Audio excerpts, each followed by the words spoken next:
Hey guys, today we're going to talk about a good fundamental sound for saxophone. And there's some different pitches that can be used for different instruments, but today I'm going to talk about the idiomatic pitches that go exactly for alto saxophone. So the first thing we're going to do is we're going to get our reed on our mouthpiece. So this is a good classical mouthpiece, just a Van Doren Blue Box reed. You'll see I've got the reed lined up perfectly on top. Okay, I'm following the rails of the mouthpiece. Everything is real straight and real aligned. Nothing's crooked. If it's too far off, it's a little high, as you can see. So I'm going to bring that down just a little bit. There we go. Okay. So the first thing we're going to do is create a good fundamental sound on the mouthpiece. I'm going to take in just around half of this, okay, with a good firm bottom lip, teeth on top of the mouthpiece, okay, creating kind of an anchor on the mouthpiece, and then we're going to blow lots of air. For an alto saxophone, we're going to try and match the pitch A, concert A. So it's going to sound like this. I've got my tuner with me here.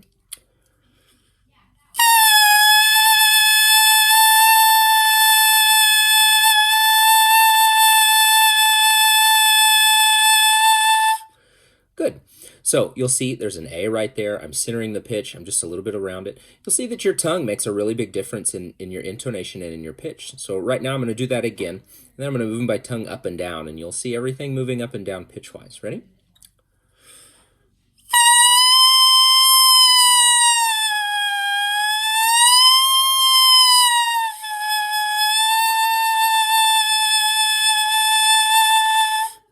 Okay, so my tongue started high in my mouth and then it went low. Hopefully you could hear those pitch changes right there. Then I centered it on that A again. From here, I've got a really good fundamental going with really good air. Okay, I'm blowing air from the diaphragm. I'm blowing straight up here. I'm not letting any air go through the cheeks. It's going straight out through the mouthpiece. So I'm going to connect it to my neck now. You'll kind of see where I normally play. I've got kind of a divot in my cork. Okay, now the pitch you should create on your mouthpiece is a G sharp or an A flat. Again, this is concert pitch. So I'm going to go for this. So I'm keeping the good A on the mouthpiece, but with the neck, it drops it to an A flat.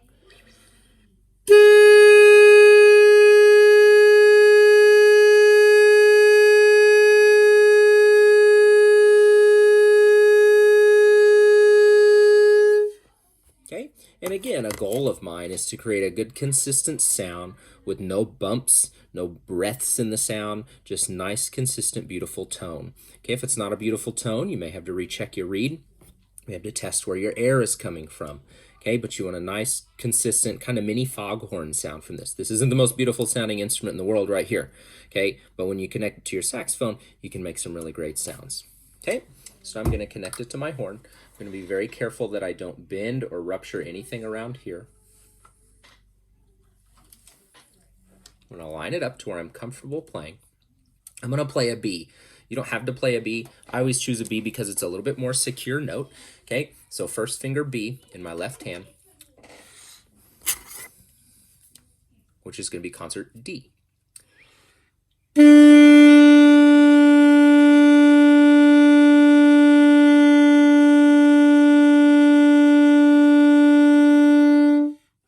Good.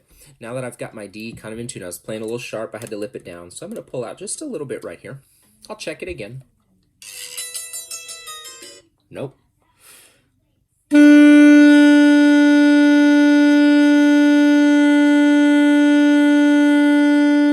Nice. Pretty well in tune. Okay. Now that I've got everything set up here and here, I'm going to think about my next exercise, which is going to be a tone analysis exercise. So if you play on this little creative app here, Tonal Energy, there's a lot of really great things here. Okay, this middle button in the menu right here is your tone analyzer. It's going to read everything that we're saying, everything that it's hearing. Okay, so the goal is to create a sound that's unison and smooth across here. Okay, so as I play my B again, I want you to watch my sound. This is my tuner up here. This is my intonation and my tone analysis. Ready?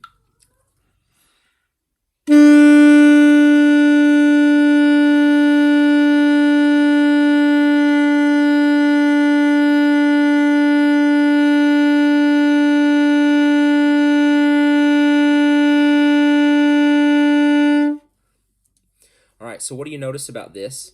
Okay, it looks like a brick. It's straight, like you're looking at a field of wheat. It's just really straight. I'm gonna play a bad version and kind of show you what that's gonna sound like. I'm gonna play with an airy sound and air from my chest rather than my diaphragm.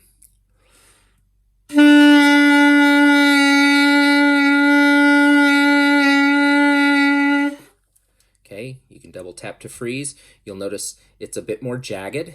It's got a lot of hills and valleys in it. This is not a good consistent tone. Okay, I'm going to double tap to release. We'll try this again. I'm going to play with good air from my diaphragm now. Ready?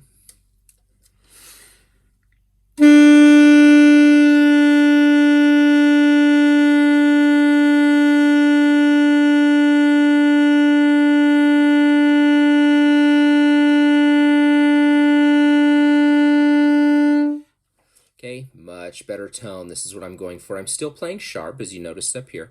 So what I'll do is I'll pull out just a little bit.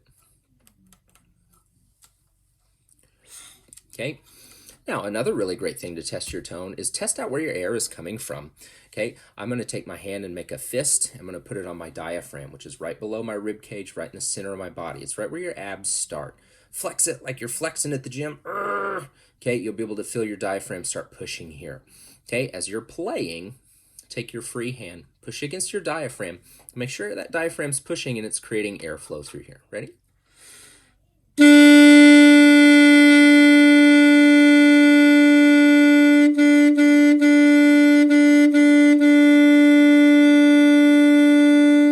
As I change notes, the diaphragm shouldn't move. Toot, toot, toot, toot, toot, toot. It should be solid the whole time. It should just be like this, a muscle that's firm, focused, and it's giving me nice focused air. Okay? So after all that, after checking my mouthpiece, after checking the intonation and the tuning everywhere else, and then putting the horn together, okay, I've created a really good sound and a really good tone, and I can start playing a game. You'll notice right here, this will tell you how much you're in time, and then it will also tell you how long you're playing in time. There's a little second hand right here. So now we'll play a game. We'll see if I can play with a good sound for so many seconds.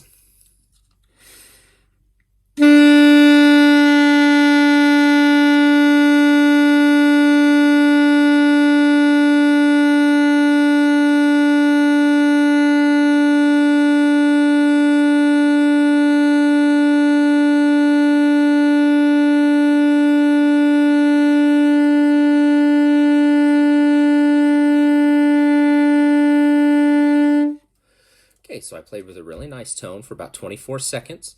Okay, my tone was nice. It was like a brick, and I played mostly in tune the whole time. I started getting a little sharp as I ran out of air. So what I'll do with this information is I'll write it down, 24 seconds, good tone, and then in here it'll tell me what percentage of good in tune time I'm getting. Then you can play a game, and every day you can check that, and you can see how much better your tone gets. If you do this game every day for about a week or two, you'll notice a big jump in your tone. This is a really great way to kind of stay in touch with your instrument, get a good fundamental sound down, and grow as a musician. All right, I hope you learned a thing or two about your fundamental sound today, especially on saxophone. Appreciate you guys listening. I miss you guys, and I'll see you soon. Bye.